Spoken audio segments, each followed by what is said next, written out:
성경에서 먹는 양식과 관련해서 몇 가지 생각해 보면 유명한 장면 몇 군데가 있습니다. 한번 생각해 보세요. 성경에서 먹는 음식과 관련돼 있는 장면.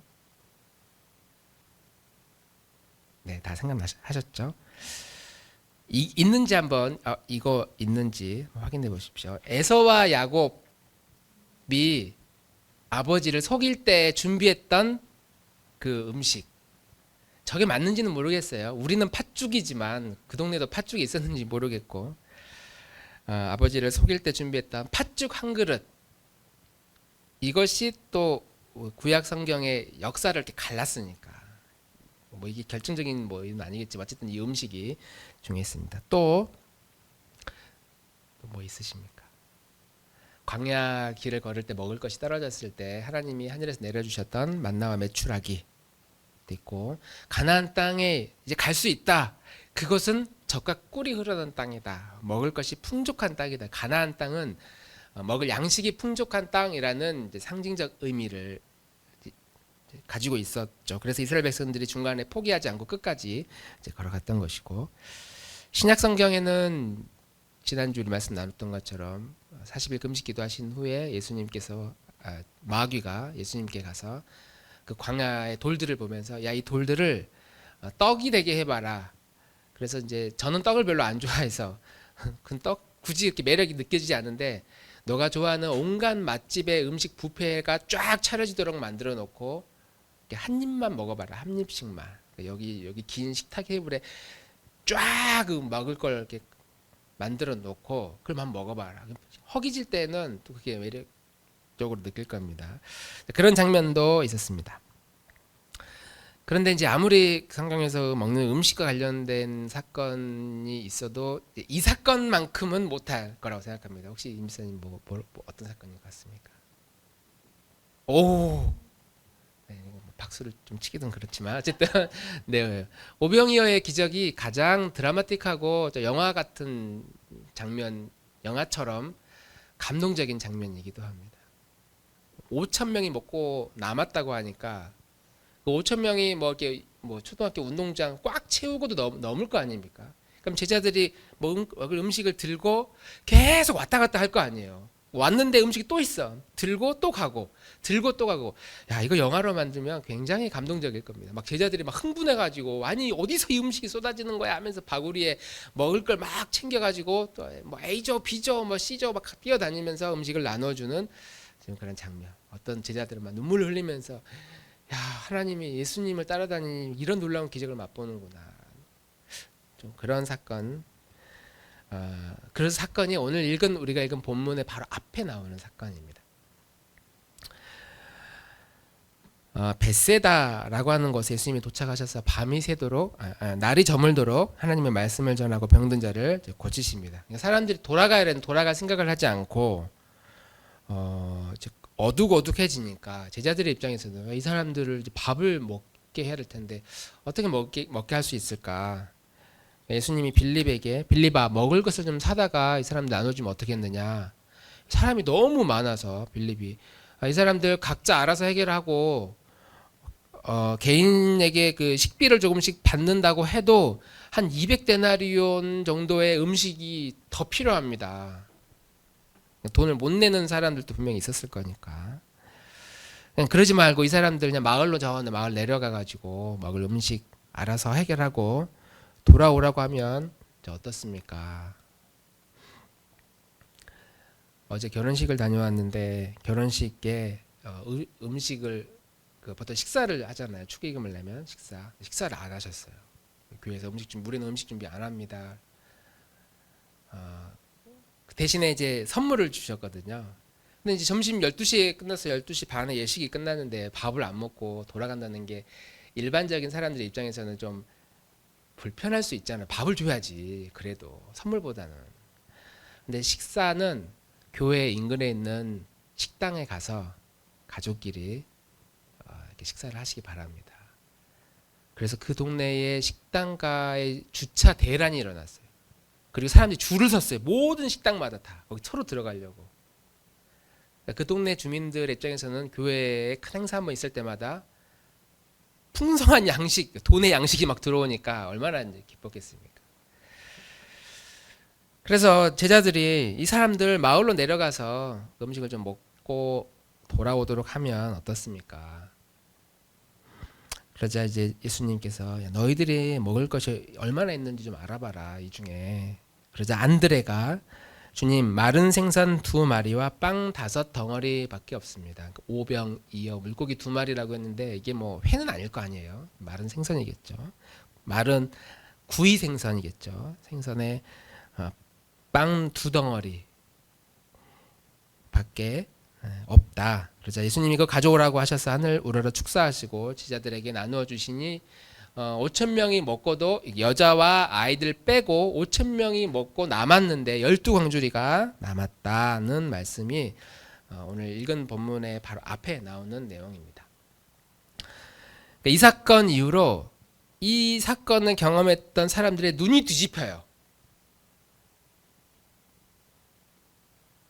한 번도 경험하지 못한 사건이니까. 그래서 사람들이 막 몰려들기 시작하고 그 중에 이제 약간 좀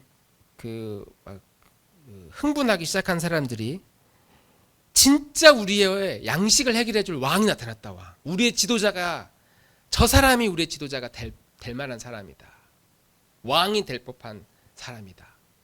하면서 예수를 쫓아다니기 시작합니다. 그러자 그 사건, 그 장면을 예수님이 이게 분위기를 보고 굉장히 분노하셨던 것 같아요. 분노했다는 표현은 안 나오지만 좀 언짢으셨던 것 같아요. 그래서 숨어버립니다. 산속으로 기도하러 혼자 숨어버립니다. 그리고 제자들을 이제 배 타고 바다 건너편으로 가게 한 다음에 예수님도 제자들에게 가는데 배를 타고 갔다는 정보를 또 사람들이 듣고 이 군중들이 몰려서 배를 타고 또 쫓아가요. 성경에는 배들을 탔다 이렇게 표현한 걸 보니까 여러 척의 배에 서로 막 타가지고 아니 예수가 어디 있는지 지금 숨었는데 빨리 그분을 찾아보자 하면서 쫓기 시작합니다. 그 가보니까 또 예수님이 거기 없어.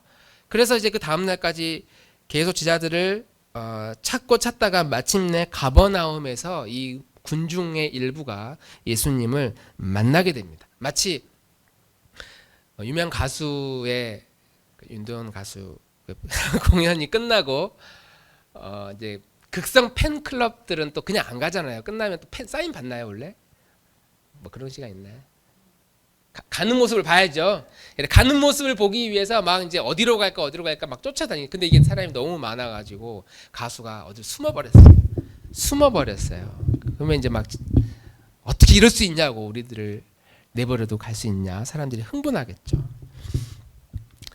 가수에게 돌아가는 장면을 사진 찍기 위해서 혹은 사인 받기 위해서 이리저리 뛰어다니는 가수를 찾는 팬클럽과 같이 이 군중은 그 예수님을 찾기 위해서 이리저리 뛰어다니다가 가버나움에서 드디어 예수를 만나게 됩니다. 이 사람들은 왜 예수님을 그렇게 찾으려고 했을까요? 그냥 유명한 팬클럽 그 뭐 회장과 임원들이 이렇게 유명한 그 가수가 노래가 공연이 끝났으면 아 좋다고 집에 가면 되지.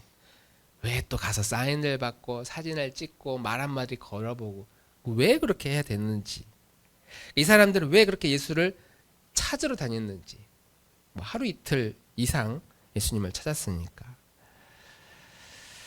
오병이어의 기적을 경험한 이 사람들은 실질적으로 예수님이 그들의 배고픔을 해결해 준 사람입니다. 이제 배가 고프고 문제가 있는데 이거를 구체적으로 예수님께서 해결해 주신 분이셨어요. 이 사건이 하나의 모멘텀이 돼서 다른 문제도 해결해 줄 수 있는 분인가 이분이? 확인을 받고 싶었고 물어보고 싶었을 겁니다. 우리는 문제가 많은 문제를 가지고 있는 사람들인데 다른 문제도 분명히 해결해 주지 않을까? 약간의 희망. 그리고 그 희망 중에 가장 정점에 있는 희망은 우리의 소원은 독립.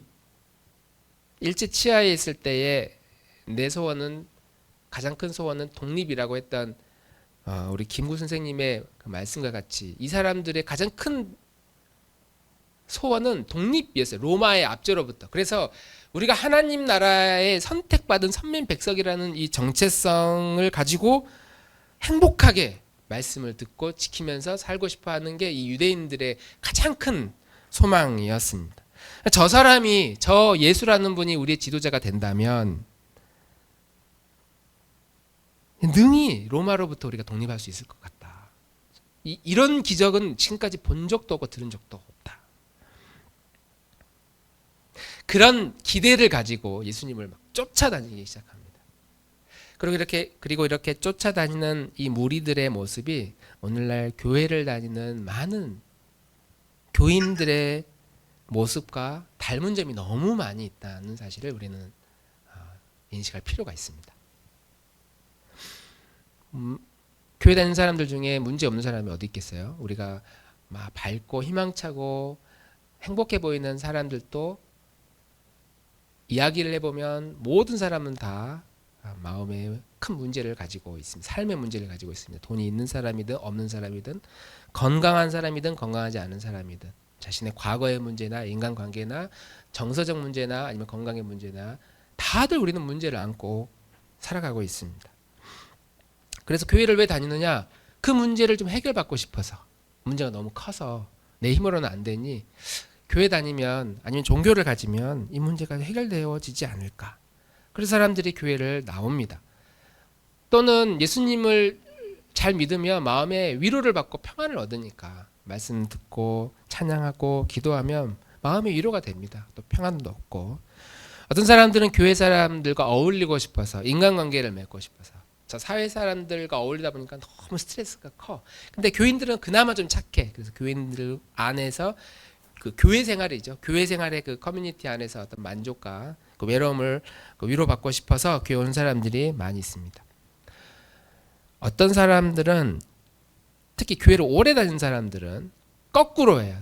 내가 지금까지 교회 다니는 게 너무 아까워서 내가 교회를 계속 나가야 된다고 생각하는 사람들도 있어요. 막 하나님을 예배하고 경배하고 막 주님을 막 높이고 이런 마음은 이제 이미 식어졌어. 그런 것보다 내가 지금까지 교회를 다녔고 그래도 구원을 받았다고 스스로 생각하고 있는데 이제 와가지고 교회를 내가 안 나간다면 그래서 그 구원도 그러면은 없어져 버리는 거라면 너무 아깝잖아요.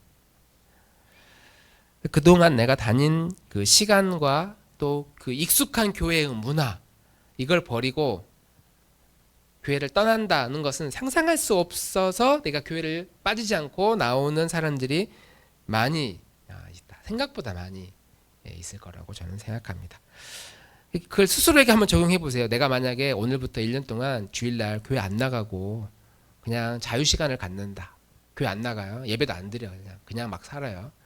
그러면 교회를 이제 막 시작하거나 아니면 믿음이 뭐 없는 사람들은 그게 편할 수 있겠지만 그래도 제법 은혜를 받았다고 우리가 생각하고 하나님의 존재나 믿음과 신앙에 대해서 좀 경험이 있다고 생각하는 우리의 입장에서는 1년 동안 내가 교회를 안 다닌다? 불안해서 견딜 수 없을 거예요. 처음에 뭐 한두 달이야 뭐 재밌겠지만 이게 시간이 쌓이면 그 공허하고 그 불안하고 주일날 그걸 채우기 위해서 분명히 다른 걸로 이렇게 막 메꾸지만 그것으로도 만족할 수 없을 것이다. 김효인 집사님 1년 동안 교회 안 나가고 승찬이랑 주일 아침마다 이렇게 놀러 다닌다고 생각하면 어떻게 마음이 좀 편하시겠습니까? 몸은 편할 수 있죠. 주일날 그냥 푹 자니까. 근데 우리의 마음은 분명히 불편할 것이다. 그러니까 그런 이유 때문에 그래도 교회 가야지라고 교회 오는 문화적 이유 때문에 교회에 오는 사람들이 있을 것이다라고 하는 거죠. 자, 이런 목적을 가지고 우리 위로나 문제 해결이나 이런 목적을 가지고 오는 사람들에게 예수님이 이제 이렇게 말씀하는 거예요. 그동안 너희가 나를 그렇게 쫓아다니는 것은 교회를 안 끊고 교회를 계속 나온 것은 너희가 이 교회 안에서 빵을 먹고 배불렀기 때문이다. 빵을 먹고 배불렀기 때문이다. 다시 말하면 신앙생활하면서 약간의 위로를 받았기 때문이다. 먹는 빵뿐만 아니라 마음의 위로, 이것도 양식과 연결할 수 있으니까 마음의 위로를 받았기 때문일 것이다. 그리고 가끔은 기도 응답도 받았기 때문일 것이다.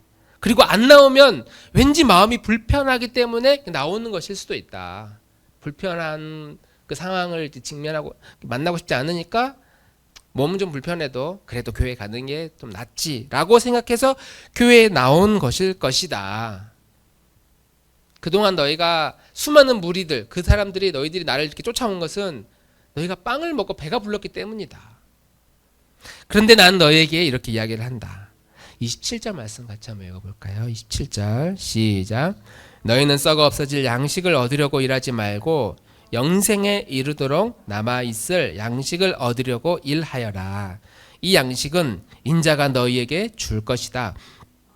하나님께서 인자를 인정하셨기 때문이다. 세 번의 성경으로 읽었습니다. 썩을 양식이라고 표현하잖아요. 너희는 썩어 없어질 양식을 얻으려고 하지 말라. 썩을 양식을 얻으려고 하지 말고 썩지 않을 양식, 영원히 남아있을 양식을 위해서 일을 해라. 그 양식 내가 줄게. 내가 너에게 줄 것이다. 그래서 사람들이 그 양식이 뭡니까? 그러자 그리고 그게 뭡니까? 우리가 그 무슨 일을 해야 썩지 않는 것을 위해 일하는 것이 됩니까? 그러자 29절에는 이렇게 말합니다. 하나님께서 보내신 바로 그 사람을 믿는 것이 하나님의 일이다. 이 일을 해야 되는데 그 일은 하나님이 너에게 보낸 그 사람의 아들, 그 인자를 믿는 것이 일이다. 뭘 하는 게 아니라 이건 믿는 것이 일이다. 그래서 사람들이 그러면은 지금 자기 이야기를 하는 것 같은데, 예수님이 당신 이야기를 하는 것 같은데, 당신을 믿는 것이 하나님의 일이라고요? 당신을 믿는 것이 하나님의 일? 당신이 무슨 일을 하시길래 믿으라고 하는 겁니까? 구약 성경에 따르면 하늘에서 떡을 주셨다고 하는데, 그리고 실제 우리 조상들은 광야에서 만나와 메추락이라는 음식을 먹었는데, 그럼 당신은 우리에게 무슨 양식을 줄 겁니까? 어떤 양식을 준다는 겁니까? 그렇죠. 32절, 33절 말씀에 같이 한번 읽어보겠습니다. 시작. 예수께서 그들에게 대답하셨다. 내가 진정으로 너희에게 말한다. 하늘에서 너희에게 빵을 내려다 주신 이는 모세가 아니다. 하늘에서 참 빵을 너희에게 주시는 분은 내 아버지다. 하나님의 빵은 하늘에서 내려와 세상에 생명을 주는 것이다. 아멘. 구약에서 내려온 만나는 모세가 준 것이 아니다. 그것은 내 아버지께서, 하늘의 아버지께서 내려주신 것이다. 그리고 그 빵은 지금 하늘에서 내려와 세상에 생명을 주려고 하는 것이다. 지금 유대인들이 생각하는 그 관점과 예수님께서 말하고 있는 관점이 약간 평행선을 달리면서 계속 서로 이해하려고 하지만 아직 이해하지 못하는 상태에 있습니다. 그 빵은 하늘에서 내려와서 세상에 너희들에게 생명을 주려고 한다. 그러자 사람들이 단숨에 말합니다. 아니 그러면 그 빵을 좀 나에게 빨리 주십시오. 그래서 영생을 얻을 수 있도록 해주십시오. 이제 안 먹어도 배가 부르도록 해주십시오. 그래서 예수님이 이제 영화의 한 장면과 같은 말씀 35절 같이 한번 읽겠습니다. 시작. 예수께서 이르시되 나는 생명의 떡이니 내게 오는 자는 결코 줄이지 아니할 터이요 나를 믿는 자는 영원히 목마르지 아니하리라. 아멘. 나는 생명의 떡이니 나에게 오는 자는 결코 줄이지 아니할 것이다. 그리고 나를 믿는 자는 영원히 목마르지 아니하리라. 굉장히 질문이 많이 나올 법한 구절이거든요. 이 구절이. 우린 너무 믿음이 좋아가지고 예수님이 나의 생명의 떡이십니다. 아멘. 이렇게 이야기하지만 예수님께서 생명의 떡이고 내가 생명의 떡이고 나에게 오면 너희 이제 배부를 것이다. 굶주리지 않을 것이다. 영원히 목마르지 않을 것이다. 이게 무슨 의미가 있는지 한번 생각을 해보면 좋겠습니다. 우리는 삼시세끼를 먹죠. 세끼를 꼬박꼬박 먹는 이도 있고 아침 안 먹고 뛰어서 두 끼만 먹는 사람들도 있습니다. 그 음식을 너무 많이 먹어도 문제지만 안 먹으면 큰일 나죠. 아침을 굶으면 조금만 있으면 점심이니까 괜찮아. 그래서 우리 아침 안 먹는 거잖아요. 아침 안 먹는 게 에너지가 펄펄 넘쳐서 안 먹습니까? 두세 시간, 서너 시간만 있으면 아침 먹으니까. 근데 만약에 점심도 없다라고 생각하면 반드시 아침 먹을 겁니다. 양식을 먹으면 에너지가 생기고 그 에너지로 우리는 일을 할 수 있으니까 몸에 필요한 영양분을 공급을 받는 시간입니다. 그렇게 꼬박꼬박 우리 육신의 에너지를 밥을 통해서 공급을 받는 것처럼 예수님이 주신 양식들은 우리의 이 육신이 아니라 영혼에게 필요한 에너지를 공급해 주시기 때문에 그 영혼이 죽지 않고 다시 살아나게 된다는 것이죠. 그러니까 영혼이 살아나면 삶의 방향과 목적을 알게 되고 이 사회에서 내가 왜 존재하는지 또 우리가 경험하는 수많은 환경들 또 문제가 있는 것들 갈등, 상처 이런 분열의 문제까지 이겨낼 지혜와 힘을 얻게 된다라고 하는 겁니다. 그러니까 단순히 인간에게 필요한 육신의 양식, 의식주를 넘어서 영혼의 생명을 얻게 하고 영혼의 만족을 가져다 주는 양식이 하늘에서 내려오는데 그 양식이 바로 예수 그리스도이시다. 바로 나다. 예수님이 지금 이 말씀을 하고 계시거든요. 그러면 예수님이 이렇게 돌려서 말하지 말고 단도직입적으로 말하는 게 훨씬 더 와닿을 거 아닙니까? 35절 말씀에 예수께서 이르시되 나는 생명의 떡이니 이렇게 표현하는 것보다 예수께서 이르시되 나는 영혼의 떡이니 이 떡을 먹는 자는 결코 줄이지 않을 것이고 이 영혼의 양식을 먹으면 영원히 목마르지 않을 것이다. 그래야 이 유대인들이 좀 헷갈리지 않고 단숨에 알아들을 거 아닙니까?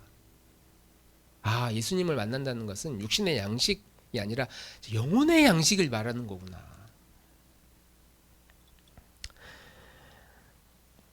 나는 생명의 떡이니 라고 할 때 그 생명의 떡, 이 영어 표현으로 I'm the bread of life라고 표현하거든요. I'm the bread of life. life라고 표현해요. 생명. 이렇게 말하지 말고 나는 I'm the bread of soul. 나는 영혼의 양식이다. spirit. 나는 우리 영혼의 같은 의미죠. 영혼의 양식이다. 빵이다. 근데 이렇게 표현을 하시면 훨씬 더 유대인들이 더 잘 이해했을 텐데 왜 life라는 단어를 사용하셨을까? 생명의 떡, 삶의 떡 이렇게 표현하셨을까? 난 생명의 떡이다라고 할 때 이 생명을 의미하는 그 헬러 단어 세 가지가 존재합니다. 하나는 비오스, 하나는 푸시케, 또 오늘 나오는 이 구절은 조에라는 단어인데 비오스는 뭐 우리가 잘 알고 있는 것처럼 그 바이오스 할 때 그 비오스인데 그냥 먹는 밥. 그리고 푸시케 그러면 이건 영혼의 양식. 이게 완전 구별되어 있어요. 근데 이 조에라는 단어는 이 두 가지를 다 포함합니다. 육신의 밥과 함께 어느 구절에는 영혼의 양식을 표현할 때 이 조에라는 단어를 다 사용을 해요. 둘 다 사용을 해요. 이 단어를 사용해요. 예수님이 나는 생명의 떡이다라고 하실 때에는 이 생명이 육신의 생명과 함께 영혼의 생명, 영적인 생명을 말할 때에도 조회라는 단어를 예수님께서 의도적으로 사용하셨습니다. 그래서 저는 생명의 양식, 삶의 양식, 생명의 양식, 생명의 떡 뭔가 좀 잘 안 와닿아서 이 생명이라는 단어를 빼고 인생이라는 단어를 한번 집어넣어 봤어요. 인생. 예수께서 이르시되 난 너희의 인생의 양식이다. 내 인생의 양식이다. 우리가 그렇게 소중히 여기는 내 인생 내 뜻대로 하고 싶고 내 인생 좀 잘 풀리고 싶고 괴로운 내 인생, 슬픈 내 인생, 때로는 너무 가난한 내 인생, 때로는 너무 상처받은 내 인생, 그 우리의 인생 전부에 먹을 양식이 되시는 분이 바로 예수님이시다. 예수님이 내 인생의 양식이시구나. 내 인생의 에너지 원인이시구나. 우리는 내 인생에 힘을 얻기 위해서 사람들에게 위로도 받고 돈도 막 모으기 시작하고 좋은 직업도 가지려고 하고 또 나름 만족을 얻기 위해서 여러 가지 즐기기도 하고 왜냐면 인생이 좀 행복해졌으면 좋겠다고 생각하니까. 근데 예수님이 그렇게 너가 너의 인생의 행복을 위해서 쫓아다니는 모든 것들보다 더 큰 행복이 나에게 있다. 우리들은 울고 웃고 때로는 괴롭고 슬프고 또 외롭고 그럴 때 내 인생 왜 그럴까? 왜 이럴까? 할 때마다 그 인생의 양식이 바로 나다. 예수님께서 우리에게 그 말씀을 하고 있는 것입니다. 우리의 인생의 떡이시고 또 여러분의 인생의 떡이신 그분만이 우리의 인생의 참 원동력이 되시고 삶의 이유가 되신다라고 하는 것이죠. 우리 나들목의 교우들, 내 인생, 우리가 그렇게 아끼고 소중히 여기는 내 인생, 남의 인생은 별로 관심이 없는데 소중한 내 인생, 내 인생의 양식은 무엇입니까? 내 인생을 가장 행복하고 즐겁게 하기 위해서 우리가 지금 하고 있는 일은 무엇입니까? 이번 주에 내 인생을 위해서 내가 나를 위해 투자했던 것들은 과연 무엇입니까? 내 인생에 활력을 주는 거, 뭐 취미생활도 있겠죠. 뭐 건강을 위해서 달리기도 있겠고, SNS를 가지고 계속 쳐다보는 것도, 또 그 안에서 계속 댓글을 기다리는 것도 있을 것이고, 돈도 당연히 우리의 인생에 활력을 주는 것이고, 사람들로부터의 인정도 우리의 인생에 큰 활력이 됩니다. 그리고 우리는 거기로부터 위로를 받고 힘을 얻으며 살아갑니다. 주일은 이렇게 우리의 문화적 이유 때문에 교회 와서 예배를 드리고는 있지만, 우리 월요일날 화요일날 돌아가는 순간 내가 그리스도인으로서 나는 이 세상에서 어떤 존재인가, 이런 어려운 질문들은 그냥 다 성경책 사이에 다 집어넣고, 우리의 일상은 나의 행복을 위해서 나의 인생에 활력을 주는 것을 찾아다니며 열심히 살아갑니다. 그러나 우리가 예수님의 말씀으로부터 나오는, 하나님의 말씀으로부터 힘과 용기를 얻는 존재라면 우리는 다시 힘을 내어서 그 말씀의 자리로 다시 나아가야 되는 줄 믿습니다. 30세끼 밥을 꼬박꼬박 챙겨 먹는 것처럼 내 영혼의 양식을 위해서 일주일에 한 번 먹는 양식이 아니라 매일매일 이 소중한 인생을 위해서 하나님의 양식, 하늘의 양식을 공급받고 그것을 우리가 누리고 살아갈 수 있다면 그것이 우리 인생의 가장 큰, 소중한 내 인생의 가장 큰 삶의 목적이 되고 행복이 되고 즐거운 일이 분명히 될 것이다. 단순히 우리의 영혼, 죽어서 천국 가는 차원이 아니라 이 땅에서도 우리의 영혼이 위로를 받고 용기를 얻고 슬픔의 눈물이 닦여지는 그런 일들은 예수님께서 조회라는 단어를 사용하셔서 너희들의 영혼의 문제뿐만 아니라 육신의 문제뿐만 아니라 영혼의 문제까지 바로 나를 통해서 모든 양식이 공급되어진다. 우리가 약속을 굳게 붙들고 이 한 주간 예수님을 우리의 믿음의 고백, 우리의 삶의 주인으로 고백하며 살아가는 우리 나들목 교우들이 되기를 주님 이름으로 축복합니다. 우리 함께 찬양.